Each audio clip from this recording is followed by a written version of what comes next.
Hey there, listener. Corey Andrew Powell here, and I'm excited to share that Motivational Mondays is now sponsored by BetterHelp.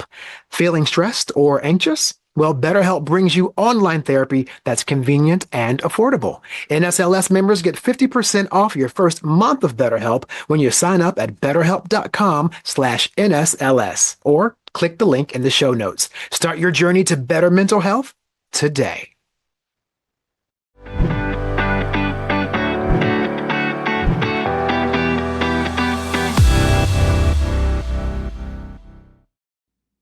Hello, everyone. Welcome to Motivational Mondays. I am Corey Andrew Powell, your host. We've got a special guest today, Andrea Lefkovits, the visionary founder of the Virgin Skin skincare line. Andrea has an inspiring journey, having spent over 2 decades as an early childhood educator and preschool administrator before launching her skincare brand. Now, she's also a dedicated advocate for breast cancer patients, and she donates her products to help heal their surgical scars, which is so terrific. Andrea, welcome to Motivational Mondays. Corey, thank you so much for having me. Well, it's my pleasure. And as I mentioned, you have a background in education. And so I'm very curious to know, how did you get interested in the field of education? My mom was a teacher to start. And from a very young age, I had a passion for children and child psychology and understanding how children and people develop and what makes them tick, and all that goes into that part of their schooling to help them become who they are. Yeah, and that's so important because children who get that nurturing, they become better adults. I think people sometimes are missing that piece of the puzzle, right? Like we kind of have to kind of start them off young to get them on the right path. Now, also though, I mean, when it comes to what you're doing now, it's a big transition now into the skincare line. And I love this part of your journey as well, because it has a lot to do with what you discovered during like the whole COVID time and, being innovative. So talk about the transition to now being a skincare mogul. So I was the educator, and I literally had to become the student and be educated on this topic. I had been using Virgin Skin for many, many years. My father-in-law was this amazing dermatologist in Manhattan. He had started the Park Avenue Center for Dermatology. He was a professor at Mount Sinai Hospital, and he had formulated this fabulous cream called Virgin Skin that was originally made to be used post-laser treatment. And he passed away 6 years ago, unfortunately. And at his funeral, he had such a following. His patients were coming up to us. He had such a connection with them. And they were asking if this legacy was going to continue. And we did not want this to die with him. So I put on my educational hat and I surrounded myself with a lot of different people who knew a lot about this industry, and I forged forward into this new field. Wow. I mean, that's a big transition. So you really didn't know, I mean, you said you were a teacher, you had to become a student in this case. So you really didn't know where to begin. So was it something that you felt was going to be successful the whole time, or were you a little cautious? Like, what's it like to be a first-time entrepreneur? Well, of course, there were elements of it that I was super cautious about. I really didn't want to kind of take a leap and make a mistake, but I would say through that journey, you learn everything you can learn and you make those educated decisions along the way. So, I tried to be thoughtful in the path I was taking. I tried to take a lot of advice and also go with my gut. Yeah. And did you have to do any sort of like reformulation or like change it, or are people getting exactly what it was, or did you bring the product forward? What was that like to, I guess, balance with people with what they loved, but now trying to bring it forward to a new audience? So we kept the best and most efficacious elements of the formula, but we reformulated to take out anything that wasn't clean. So, this was originally formulated, Virgin Skin was originally formulated in the early 1990s. And at that time, of course, it had these powerful, amazing ingredients. But we wanted to also add new modern ingredients to just help it work the best that it could work. Yeah. And, we talk a lot about servant leadership here at the NSLS, which is obviously when you really put forth your efforts to just make society better. So I love the correlation between you helping people who have had surgery, and utilizing your product. How did that come about? Was that something that just seemed natural because it was actually used as a post sort of procedural product to begin with? So how'd you make that connection? So, as we've mentioned, virgin skin was originally formulated to be used post laser treatment and post treatment to help soothe and heal the skin barrier. Mm-hmm. And after my father-in-law passed away, two people in my family simultaneously were diagnosed with breast cancer, went through surgery and treatment. And after that treatment, and of course, every person needs that go ahead from their doctor. I always like to highlight that part of things. But after that treatment, virgin skin was used on those radiation burns. And the doctor could not believe the results, how it really did heal the skin in a way that they hadn't seen before. And this was with two different people. So after that, they realized obviously this wasn't just a one-time situation, that it just happened to work that way. So we started donating this product to the Dubin Breast Center, where they can use it on their patients during and after radiation, as well as on their scars, depending on the doctor's, Wow. say so and direction. Wow, that is really terrific.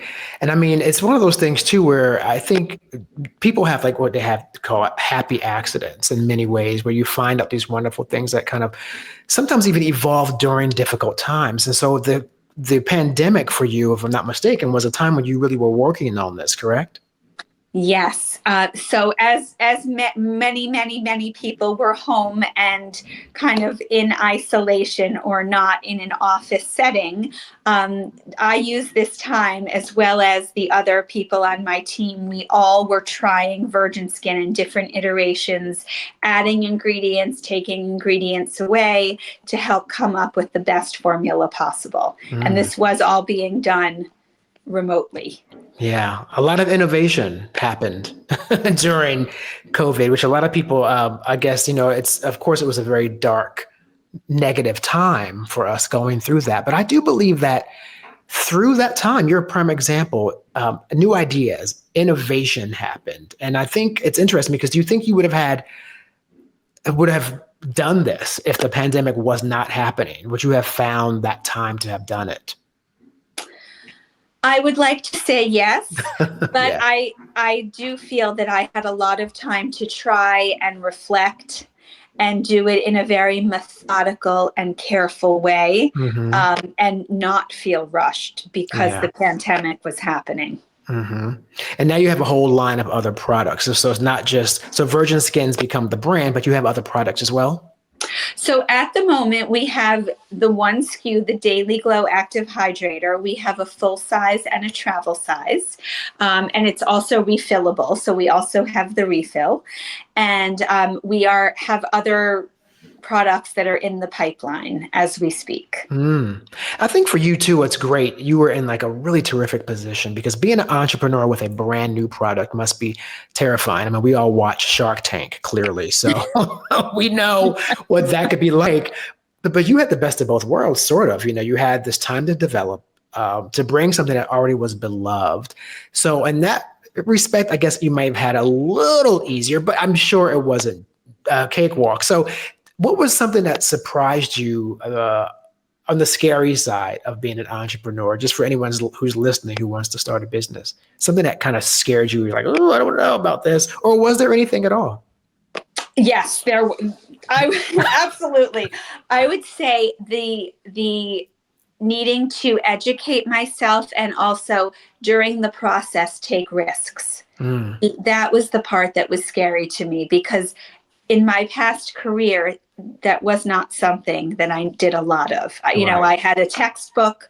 I could go back to what I had already learned, speak with specialists if there was something that was in uncharted territory for me. But here, I was literally jumping into a whole new field. Mm-hmm.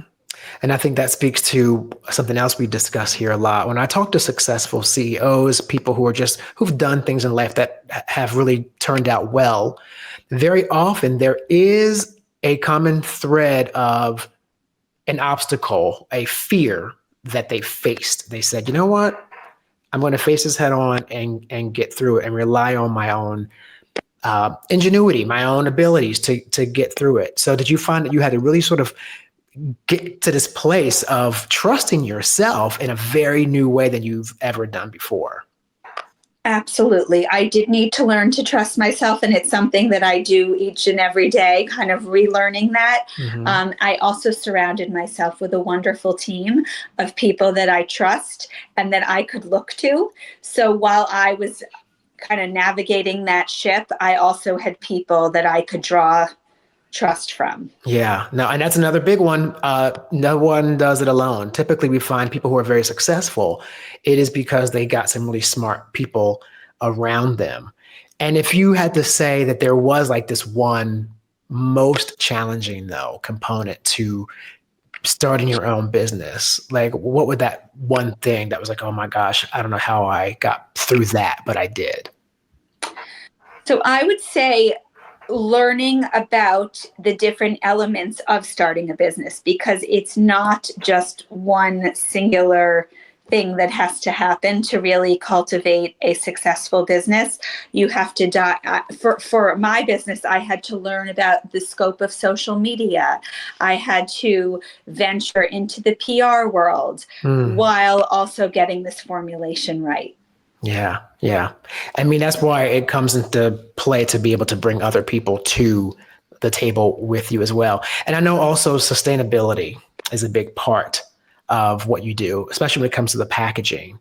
So share a little bit about why that was important to you and some of the ways in which you deliver a sustainable product.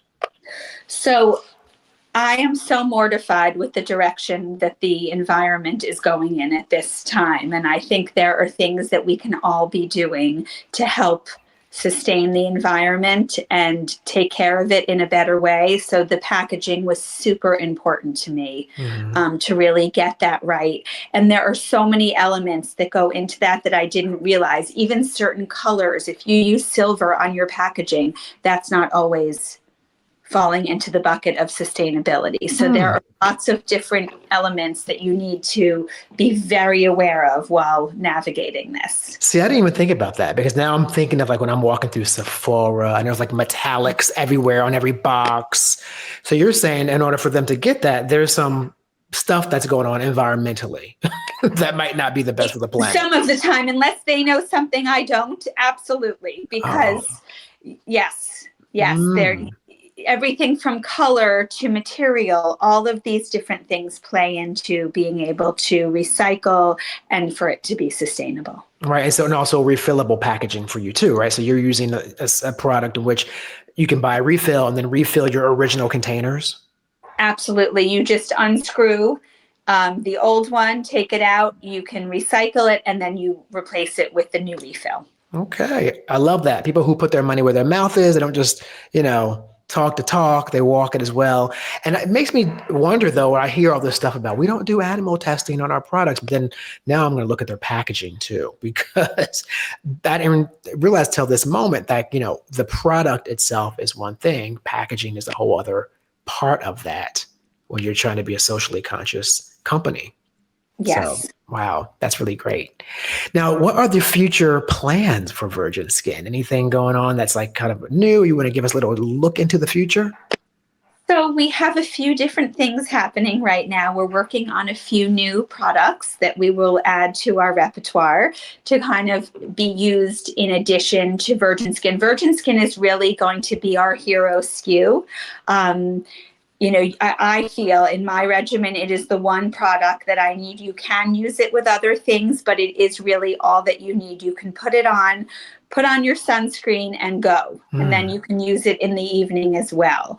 But we're really being thoughtful and intentional in what we're building around this SKU. Yeah, that's wonderful. I think also when it comes to today, we talk a lot about Gen Z as one of the most important new generations that's on the rise, I guess, if you will, economically. And that is a generation that really, really cares about social consciousness from brands. They almost demand it. So do you have a particular demographic that you're going after, or are you just kind of anyone who loves us, or what's your target audience look like? Our target audience is anyone who appreciates quality luxury skincare. One of our lines that I really take to heart is it's dermatologist skincare without the prescription. So it could be somebody in their 20s and it could be somebody in their 80s who are just looking for wonderful quality skincare that is going to help to repair, heal, and support your skin barrier at any age. Yeah, that's wonderful. And when it comes to that too, talking about the different stages of life, and of course, you dealing with the product to help people who have surgery. Is it specifically breast cancer that you said you work with, or you work with any various forms of surgical processes when it comes to where your product is applied medically? So again, this has to, of course, be directed by a doctor in terms of post-surgery. But people have written into our hello@virginskin.com, into our customer service, and they are giving great feedback. And this was originally can be used for this too, post sunburn. So it again helps to heal your skin post sunburn. It can be after a scar. People are buying it for that as well. Yeah. Again, it is super important that a doctor weighs in, but I know, I was cooking the other night and got a little burn on my hand, and I put Virgin Skin on, and the next morning that burn was gone. So each situation is different, but again, it really does soothe and heal and protect. Well, I'm excited because I love skincare products, and so they get all my money. Saks Fifth Avenue gets all, and I used to sell that stuff at Saks actually years ago in another life. But yeah, I just love skincare products, and so and what I like is when they are mission driven and there's a product that actually does something other than just it moisturizes, makes your skin. I mean, you can get that anywhere. You are definitely in a very unique position as a game changer in a very congested space. So I love that you've kind of carved out this place for yourself. Do you have any fears about, or not fears, but are you have concerns about maintaining in such a big industry where there's like so much competition of various brands? Well, we are getting great feedback from dermatologists, which to me is a great nod and a great sign. Dr. Hadley King in Manhattan and Dr. Dendi Engelman and Dr. Ellen Gendler, all of them have given great feedback already on the product, as well as dermatologists across the country. So in lots of different places. So again, I just want to be very methodical, I'm building this brand slowly, but I do feel it is something that can really help people and make a difference. So that's the approach I'm taking. Yeah. Well, again, another leadership lesson, slow and steady wins the race, as they say. A lot of people want to jump into being a business owner or entrepreneur, and they're not doing the work. They're not processing the steps. They're not being strategic. I had Chef Robert Irvine on the show, who's from Restaurant Impossible, and he talked about every friend he knows wants to be a chef. And he asked him, "Oh, why do you want to be a chef?" "Well, my mom says I make great meatballs." He's like, "Well, that's not really.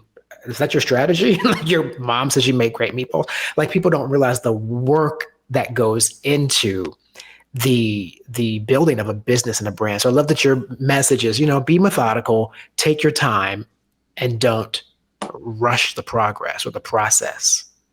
Yes, and during this time, it's also important to me as a person, as well as our brand to also give back. So while we're building this brand, we're also, I actually am very excited about this. We're working with Dress for Success. I don't know if you're familiar with that charity. I think so. Let me just say, is that the one where women who are entering back into the workforce or something like that? Yes, Yes, exactly. I love And they're that. literally, they have a global presence. They are penetrating this group all over the world, which is so important, but literally helping to clothe them, to educate women who want to re-enter the workforce for various reasons and where Yes. there are obstacles in front of them. So while we're building this brand, it's also important to me that we're giving back to women and children Yeah. everywhere.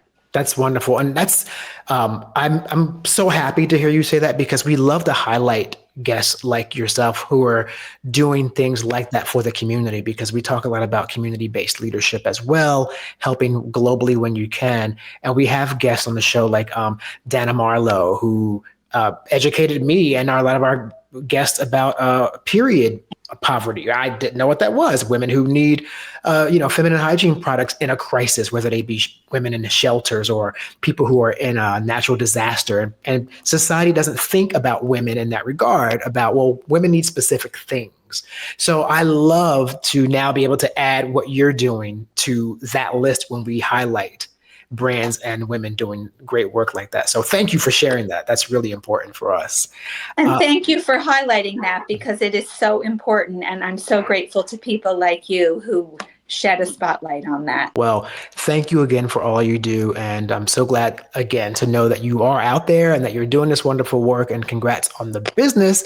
And thank you for being a guest today here. Andrea Lefkovits, visionary founder of the Virgin Skin skincare line. Thanks for being here today on Motivational Mondays. Thank you, Corey.